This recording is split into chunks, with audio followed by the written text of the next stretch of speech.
Hi, cohort mentors. It's Danielle. I'm back with another video. This one is specific to the post meeting work. So, just as a reminder, I'm going to go just into one of the comms to remind you of what that looks like. Go into month 4. Let me make this a little bit bigger.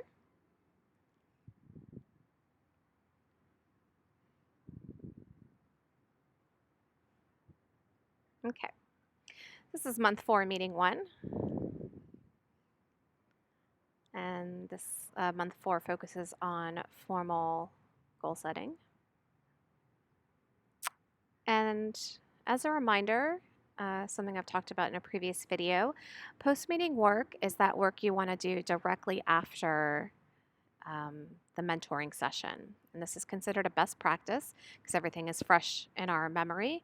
And as I said before, this is a practice that is implemented at writing centers and tutoring labs, in academic learning centers, and at learning centers across universities. So it's something that we are implementing here with the Cohort Mentorship program. So, and specifically, I've talked about mentee worksheets and emailing your mentors, or excuse me, your mentees. So I just wanted to talk briefly about updating your Teams doc and updating the program status spreadsheet, which is going to exist, but doesn't yet exist. So when it says on here, update your Teams doc, what does that mean? So I'm going to let you know where you're going to be able to find, where you can find your Teams doc and where you will be able to find the program status spreadsheet. So when you're in the Teams site, the program status spreadsheet, which is going to be an Excel document, is going to be in here, just the general channel. It'll probably be, you'll just see it here. So and like I've said before, it's going to operate very similarly to the SharePoint Excel document that you're asked to update regularly in terms of, this is my status with my mentees, this is when we've met, or we didn't meet, or they're getting back to me, or whatever's happening with your mentees, right? So that's why it's called the status. So what's happening with your mentees? It's how we try to keep track of what's going on. So it's going to operate very similarly, but it's going to be just for the cohort mentees. So that will exist here. In terms of updating the Teams doc, that's going to be in the blue and gold cadre channels. So I'm going to go to the gold cadre. And these again, as always, it's in the files. So I'm going to go to John's file here. And just like everybody has the completed mentee worksheets folder, where you put in completed mentee worksheets, you all also have the this Teams doc file, Microsoft Word file. You will also see this, I'm going to be deleting all of these Excel docs here because you may have heard me mention that there was a pre-first meeting questionnaire. JR and I talked about it, and we actually decided to eliminate it.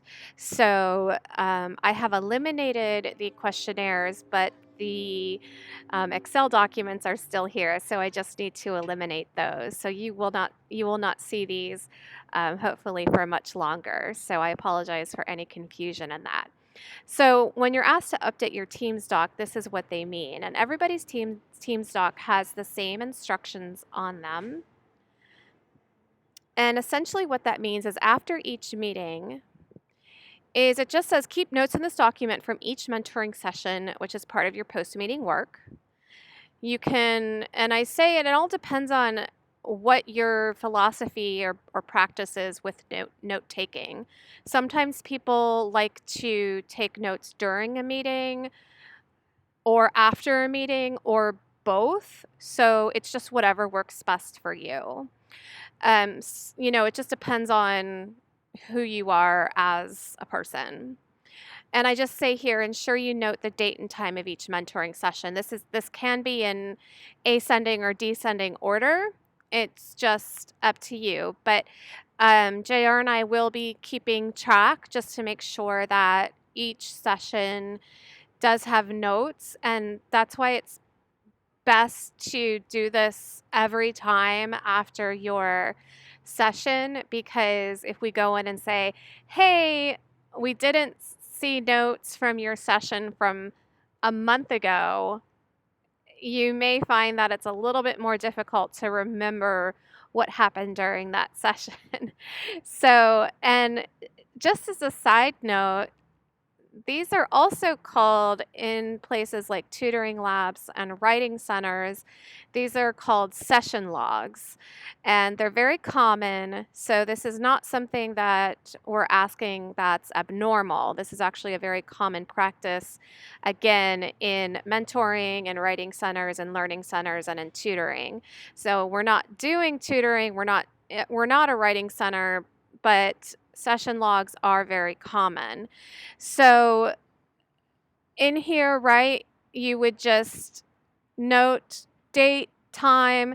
This is what we talked about. If you remember in the wrap up part of the comms in the meeting agendas that I've created for each month, each session, I have in there consider noting 3 major takeaways for your mentees. That could be something that you also note in this Teams doc, right? Are those major takeaways? Anything that you think was fun or anything unusual or any issues that you ran into or any questions that you brought up, any feedback you have about the program, anything you think isn't working well, anything you think is working well. So there's all types of different notes that you could potentially make. This is anonymous in the fact that only you and this is just between us. So your mentees are never going to see this.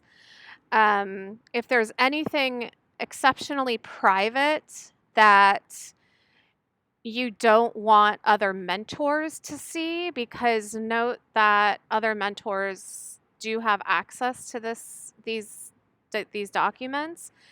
If there's exceptionally private information that you don't feel comfortable writing here, that's when you want to contact myself or JR and convey that private information, whether it's an issue or something that you feel needs to be communicated, but you don't feel comfortable communicating it in this quasi private space. So, when we talk about when you see in the post meeting work, update your Teams doc. This is what that means, is updating your Teams doc. And just as a reminder, it's located, whether you're in the blue cadre or the gold cadre, it's located in there. And when in post meeting work it says update the program status spreadsheet, that will be an Excel document that will be located in the general channel, and you will just briefly update and neither of those things should take a substantial amount of time. So I just wanted to provide some additional information on those two pieces of the post meeting work.